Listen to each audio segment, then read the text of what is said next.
we have important goals for the next 2 days, mainly to explore the most relevant issues out there for how we expand the use of evidence-based practices in the real world, and how we apply these to working with vulnerable children and youth, and identify ways that the federal agencies serving children and youth can support evidence-based practice and evidence-informed interventions. We wanted to put together this meeting because the value of bringing these different groups of stakeholders together, so you have federal staff, academics, researchers, all different kinds of experts, the interchange of ideas between those different groups we found really valuable in the past, and we're hoping it can help us move our work another step forward. Work in community is very, very complex. People are doing lots of different things. That includes lots of evidence-based interventions in many cases, but also lots of other things that people are doing to try to do their job and make life better for other people.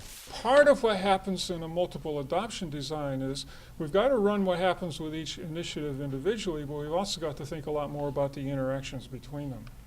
We're dealing with major changes, and you can't just go from the old to the new. So we need a bridge to help people move across, to learn about the new and gradually become skilled in doing it. You actually do need a discipline to figuring out which things to do in which order and how they complement each other.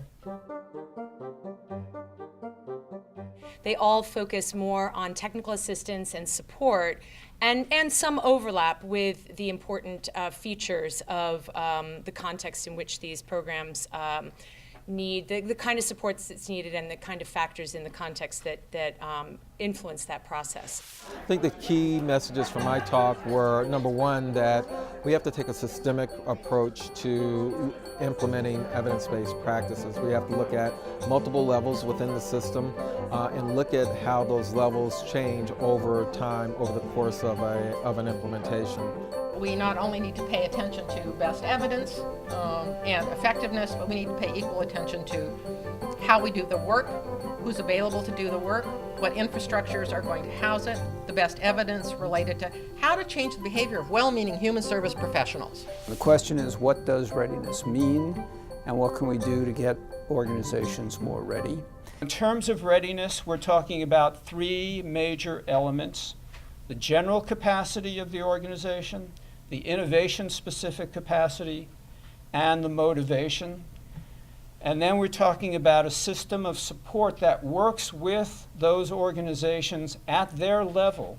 I think there's a lot of tools and resources getting developed out there, and are worth thinking about how we share those and have common ways of accessing that information.